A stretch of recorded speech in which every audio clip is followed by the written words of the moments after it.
슬픈 마음 있는 사람 예수 이름 믿으면 영원토록 변함없는 기쁜 마음 얻으리. 예수의 이름은 세상의 소망이요 예수의 이름은 천국의 기쁨일세. 아멘. 하나님 말씀은 사사기 2장 11절부터 23절의 말씀입니다. 오늘 본문에 이스라엘 백성은 하나님의 모든 은혜를 상실하는 죄를 범하게 되는 것을 보게 됩니다. 11절에 보면 이스라엘 자손이 여호와의 목전에 악을 행하여 바알들을 섬기며, 바알을 섬긴 것뿐 아니라 13절에 보면요, 아스타롯을 섬기고 그리고 이방신들을 섬기는 것을 보게 돼요. 그러니까 이들이 하나님이 아닌 우상들을 섬기는 것을 보게 됩니다. 하나님은 그걸 무엇이라고 말씀하시냐면 여호와를 버렸다고 말씀하세요. 12절과 13절에 보면 그들이 여호와를 버린 것입니다. 여러분, 하나님을 버린 결과, 하나님을 떠난 결과는 어떻습니까? 하나님께서 그들을 대적 가운데 노략당하게 하시고 대적을 이기지 못하게 하시고, 심지어 15절에 보면 그들이 어디를 가든지 여호와의 손이 그들에게 재앙을 내리신다고 말씀하세요. 우리의 인생의 유일한 소망과 희망은 우리 하나님께, 우리 주께 있는 줄 믿습니다. 그러면 주님 안에 거할 때 우리의 삶은 은혜와 능력이 충만하고 하나님의 인도하심과 도우심 가운데 살게 되는 것입니다. 하나님을 떠난다는 것은 마치 물고기가 물을 떠난 것과 같이 생존도 그 어떠한 것도 보장할 수 없는 삶이 되는 것입니다. 오늘도 우리가 해야 될 것은 무엇이냐면 하나님께 집중하는 거예요. 하나님을 추구하는 거예요. 하나님을 소망하는 거예요. 모든 상황 가운데 하나님 안에 거하는 자의 삶을 살아갈 때 마치 포도나무에 붙은 가지가 무성하고 풍성한 열매를 맺는 것처럼 우리의 인생에도 하나님이 주시는 축복과 은혜의 삶이 될 줄 믿습니다. 오늘도 우리가 해야 될 건 무엇이냐면 하나님께 집중하며 나아가는 삶을 사는 거예요. 내게 주신 그 모든 은혜와 축복과 그 모든 일상 가운데 삶의 주관자 되신 하나님을 신뢰하며 나아갈 때 하나님은 크게 작게 우리가 알지 못하게 아름다운 하나님의 역사들을 우리 가운데 행하실 줄 믿습니다. 그러니까 오늘도 우리가 해야 될 것은 무엇이냐면 염려하고 두려워하는 것이 아니에요. 여러분, 염려와 두려움은 하나님이 주신 은혜와 축복을 발견하지 못하게 만들어요.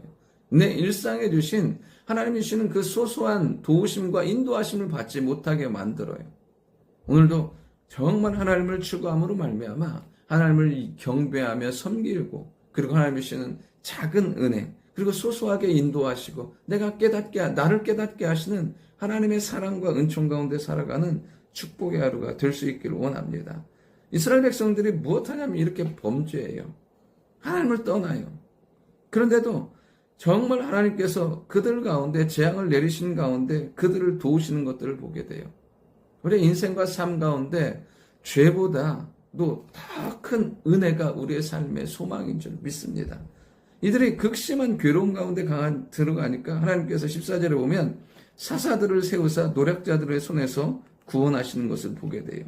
18절에 보면 여호와께서 그들을 위하여 사사들을 세우실 때에는 그 사사와 함께 하셨고 그 사사가 사는 날 동안에 여호와께서 그들을 대적의 손에서 구원하셨다고 말씀하세요. 그러니까 사사를 세워서 구원하시고 도우시는 것을 보게 돼요. 이유는 그거예요. 이는 그들이 대적에게 압박과 괴로움을 받아 슬피 부르짖음으로 여호와께서 뜻을 돌이키셨다고 말씀하세요. 이들이 했던 건 뭐냐면 그 죄로 말미암은 심판의 결과라니까요. 근데 어떻게 해요? 슬피 부르짖으니까 하나님께서 도우시고 구원하시는 것을 보게 돼요. 우리의 인생의 소망이 우리에게 있지 않아요. 우리가 좀 더 무엇인가 삶을 개선해보고 좀 나아지려고 노력하는 모습에 우리의 소망이 있는 것이 아니에요. 우리의 소망은 무엇이냐면 비록 깨어지고 넘어진다 할지라도 여호와 앞에 하나님 앞에 나와서 부르짖고 은혜를 간구할 때 하나님은 외면할 수 없는 그 사랑으로 우리를 다시 사랑해 주시고 회복시켜 주시고 축복하시고 은혜 베풀어 주시는 줄 믿습니다. 그러니까 오늘도 우리의 소망이 누구께 있냐면 하나님께 있는 거예요. 어떠한 상황, 어떠한 상태를 할지라도 우리의 태산과 같은 죄보다 더 큰 게 무엇이냐면 그것을 능히 덮는 게 하나님의 사랑이에요. 오늘도 하나님 앞에 나아감으로 말미암아 도우시는, 회복케 하시는 주의 충만한 은혜를 누리게 될 줄 믿습니다. 그러면서 19절부터 23절까지의 내용은 무엇이냐면 그 사사들이 죽은 후에도 이들은 뭐냐면 또다시 범죄하고 타락하고 악을 행하는 것을 보게 돼요. 근데 하나님은 이들이 이러한 모습이 왜냐면 20절에 보면 이 백성이 내가 그들의 조상에게 명령한 언약을 어기고 나의 목소리를 순종하지 않았다고 말씀하세요. 그러니까 돌이키면 무엇이냐면 언약을 지키고 목소리를 순종하면 다시 하나님의 언약의 백성으로 은혜의 삶 가운데 살아갈 수 있게 되는 것이죠. 오늘도 우리가 어째 이렇게 해요? 하나님의 언약을 지키고 목소리를 순종하며 살아갈 수 있을까요? 의지로 되는 게 아니에요. 이 모든 것을 한 방에 해결할 수 있는 길은 무엇이냐면 온전한 예배에 있다는 거예요. 온전한 예배야말로 하나님의 언약의 말씀을 지키고 목소리를 순종하며 살 수 있게 만들어주세요. 10계명에 보면 1계명부터 400계명까지는 하나님을 섬김이에요. 5계명부터 10계명까지는 이웃을 사랑하는 삶에 대해서 말씀하고 계세요. 그런데 그 10계명 중에 4계명이 무엇이냐면 안식일을 거룩히 지키라는 거예요. 여러분, 안식일을 거룩히 지키고 온전히 예배하면 어떻게 해요? 하나님의 충만한 능력과 은혜를 경험하게 되는 거예요. 그러니까 예배에 집중하는 거죠. 정말 예배 가운데 목숨 거는 거예요. 그럼 하나님의 충만한 불과 같은 사랑과 은혜와 하나님의 역사가 임하게 되는 것을 보게 돼요. 그러니까 우상숭배하지 않고 모든 죄 가운데 이길 수 있는 거죠. 그리고 온전히 주신 은혜로 5계명부터 10계명까지 있는 모든 삶 가운데 은혜를 흘려보낼 수 있는 삶을 살게 되는, 하나님의 말씀을 순종하며 살 수 있는 힘과 능력을 얻게 되는 것을 보게 됩니다. 여러분, 그러할 때 22절에 보면 하나님께서 그들을 그 가나안 족속을 남겨두신 이유는 무엇이냐면 하나님의 말씀을 온전히 지키나 지키지 아니하나 시험하려고요. 우리가 하나님 앞에 온전히 예배하는 삶이야말로 시험을 넘어 하나님의 축복과 은혜의 통로 가운데 들어가는 삶이 되게 만들어주시는 것을 보게 됩니다.